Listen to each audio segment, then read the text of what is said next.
Après une histoire d'amour de plus de 20 ans, Eric et Aye Abidal s'apprêtent à divorcer. Le footballeur a avoué à son épouse avoir eu une relation extra-conjugale avec l'une de ses joueuses, Keira Amraoui. Eric Abidal a rencontré sa femme Aye à Lyon lorsqu'il était enfant. D'abord amis, ils étaient tous deux passionnés par le sport. À l'adolescence, il commence à pratiquer le foot au sein de l'AS Monaco tandis qu'elle participe à plusieurs championnats de gymnastique de haut niveau. Leur relation a débuté officiellement au début des années 2000. 7 ans plus tard, ils se marient et commencent à fonder une famille. Le couple donne naissance à 5 enfants, Meliana en 2004, Camélia en 2006, Lena en 2009, Kenya en 2016 et Edan en 2017. En 2011, la jeune femme d'origine franco-algérienne soutient le sportif lorsqu'on lui diagnostique une tumeur au foie. Opéré en urgence 2 jours plus tard et après une opération de plusieurs heures, il subit une greffe. Il se pense tiré d'affaire mais fait une rechute l'année suivante en 2012. Mais alors qu'on pensait Eric et Aye extrêmement soudés après toutes les épreuves qu'ils ont traversées, la jeune femme a récemment décidé de divorcer de son mari. Et pour cause, Eric Abidal lui a avoué avoir eu une relation extra-conjugale avec l'une des joueuses du PSG, Keira Amraoui. Simple agression ou guet-apens. Agressée la nuit du 4 novembre 2021 en région parisienne, Keira Amraoui a été violemment frappée au niveau des jambes. Soignée à l'hôpital de Poissy, la footballeuse s'est vue prescrire 6 jours d'ITT et un arrêt de travail de 3 semaines.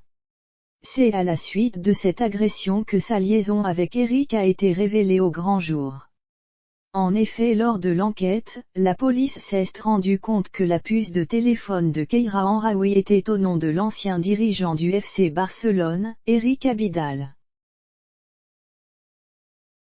Elle l'aurait également appelé dès le lendemain de son agression pour savoir si son épouse Aye pouvait être à l'origine de son agression.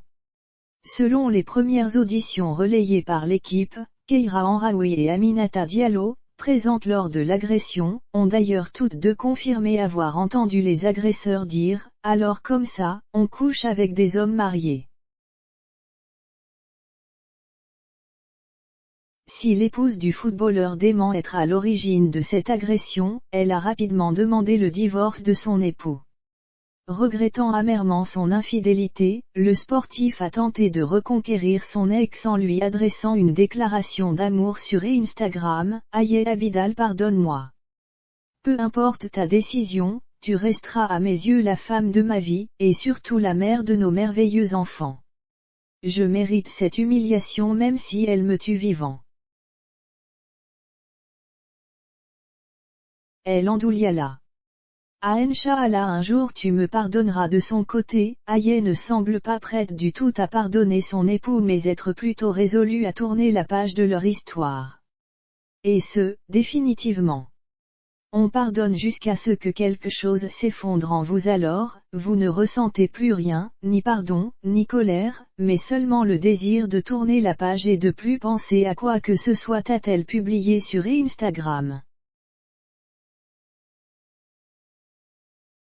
Quelques jours plus tard, le 4 décembre 2021, elle s'est contentée d'adresser tout son amour à ses enfants sans adresser le moindre mot à Eric Abidal. Dire à mes enfants que je les aime n'est pas une habitude, c'est plutôt ma manière de leur rappeler constamment qu'ils sont la meilleure chose qui me soit arrivée, a-t-elle écrit en légende d'un cliché avec l'un de ses enfants, une affaire qui pourrait révéler encore bien des secrets.